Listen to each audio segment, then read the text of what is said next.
Friends, welcome to my channel. చిన్న serial గురించి తెలుసుకుందాం. లోయి ప్యాన్ తిప్పి కొట్టిన మన చిన్ని అసలు ఏం జరిగిందో వీడియోలో తెలుసుకుందాం.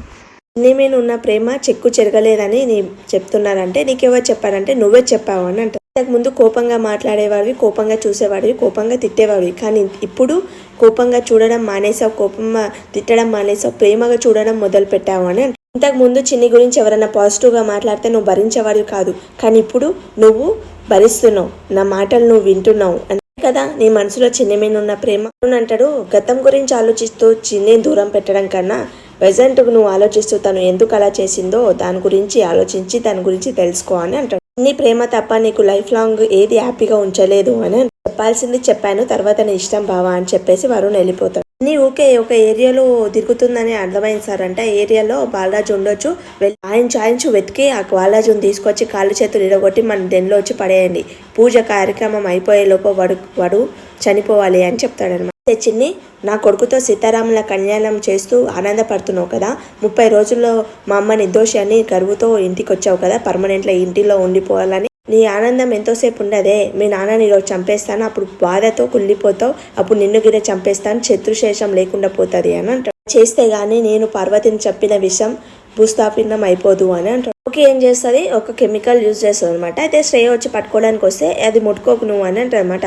ఎందుకనంటే ఇది ముట్టుకుంటే దుర్ద మొదలవుతుంది, అందుకే ఇది ఏం చేస్తానంటే నేను చిన్ని శారీ మీద మొత్తం చల్లేస్తాను, అది కట్టుకొని అది పూజలో కూర్చోగానే పంతులు గారు పూజ మొదలు పెట్టగానే దానికి గోకుడు మొదలు పెడుతుంది, అప్పుడు ఆ పూజ నుంచి వెళ్ళిపోతుంది అని అంటది. అది నలపూసల కార్యక్రమం చేసుకోదు అని అంటే నీకు అదే కావాలి కదా శ్రేయ అని అంటే అవునవును అని అంటది.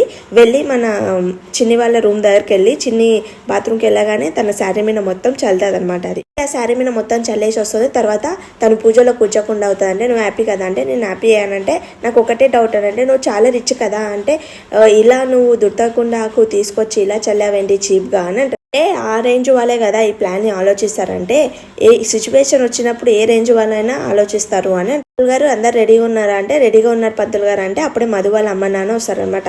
వచ్చగానే ఎలా ఉన్నారు బావగారు అని అంటే బాగున్నాను, త్వరగా వచ్చేసారనమాట అని అంటే మధు వాళ్ళ నిన్న రాకుండా ఈ రోజు వచ్చారు కదా అందుకే అలా మాట్లాడుతున్నాడు అని అంటది. తర్వాత నాగవాళ్ళు ఏమంటది, వీళ్ళెవరు అని అంటే వాళ్ళు 5 ముత్తైదులు నల్లపూసలు కూర్చోడానికి వచ్చారు అని అంటది. ఇలాంటి పరిస్థితుల్లో మనం ఈ పూజ చేసుకుంటామని నేను ఊహించలేను అని అంట. దేవుని దయతో పెద్ద మనసు చేసుకొని ఇదంతా జరుగుతుంది అని అంటే ముందు నేను ఇంకా పెద్ద మనసు చేసుకుంటానని దేవా అంటాడు. ముందు ఇంకా కార్యక్రమాలు జరుగుతాయని మీ బావగారు ఉద్దేశం అని బాగున్నారా అని అంటే బాగానే ఉన్నామని అంట. తర్వాత నేను వెళ్ళి చిన్నని తీసుకొస్తానంటే లోకి అంటది అక్కర్లేదు అని అంటది అనమాట.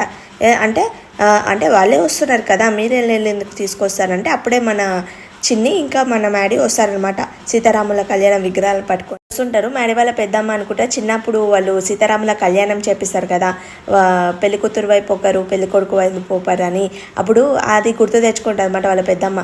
అప్పుడు అలా సంతోషంగా చేయించారు, మళ్ళీ ఇప్పుడు గిట్ట చేయిస్తున్నారని హ్యాపీగా ఫీల్ అవుతారు. వాళ్ళిద్దరిని చూసావా ఎంత ఆనందంగా వస్తున్నా అంటే ఆనందంగా వస్తాను కానీ పూజ మీద కూర్చోగానే మొదలవుతుంది తనకు దురద అని. రాముల విగ్రహం అక్కడ పెట్టేసి మధు మన చిన్ని వచ్చి ఎప్పుడు వచ్చారు అని అంటే ఇప్పుడు వచ్చానమ్మా, మిమ్మల్ని చూసి కన్నుల పండుగ ఉంది, మీ ఇద్దరు ఇట్లా కలిసి వస్తుంటానంటే అంతే సీతారాముల దయ అమ్మ అని అంత అత్తయ్య గారి మామయ్య దయ అని అంటారు అనమాట. మన దేవ కోపం వస్తుంది. పంతులు గారు తొందరగా మొదలు పెట్టానంటే సరే మీరు రాండి అని అందరు పూజలో కూర్చుంటారు. కూర్చోగానే మన మధుకు ఇంకా దురద రాదేంటి అని శ్రేయ అడిగితే లోకికి దురద పెడుతుంటుంది అనమాట. దురద పెట్టి అలానే కూర్చుంటుంది. లోకి కూర్చుంటే ఒళ్ళంతా దురద పెడుతుంటుంది అనమాట. ఏంటి అలా దురద పెడుతుంది ఏమైంది అని అంటది అనమాట. అపచారం చేస్తేనే కదా పంతులు కాదు ఇలా అవుతుంది అని అంటే అవును అపచారం చేస్తేనే ఇలా అవుతుంది అంటే మరి లోయి ఏ అపచారం చేయదే ఎందుకు ఇలా అవుతుంది అని అంటది. మరి చేయాల్సిన లోహి కథకళి చేస్తుంది, లోహి ఎలాగలో భరించి ఆ పూజ మాత్రం చెయ్యి అని అంటది. నాకు గోక్కుంటుంది కదా తను ఏం కార్యక్రమం చేయరు, మీ 2 జంటలు చేయండి అని అంటారు అనమాట. అంటే లోహి నువ్వు లోపలికి వెళ్ళి కోకో, ఇలాంటి పరిస్థితులు గోక్కోరాదు అని చెప్తాడు వరుణ్.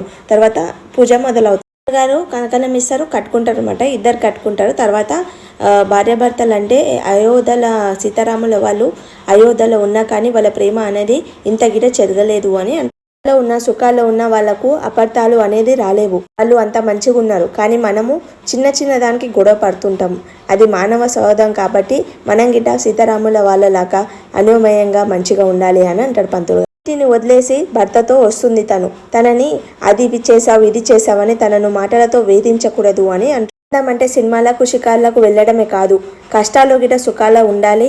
కోపం వచ్చినా కానీ వాళ్ళు తిట్టినా కానీ భరించి వాళ్ళని క్షమించగలగాలి అని రాముల కళ్యాణం మన చిన్ని ఇంకా మ్యాడీ కలిసి పెళ్లి చేశారనమాట. పంతులు గారు చేయిస్తాడు వాళ్ళిద్దరితోటి. తర్వాత కార్యక్రమం అయిపోతుంది. మన లో ఏం చేస్తే రూమ్లోకి వచ్చి గోక్కుంటూ ఉంటుంది అనమాట.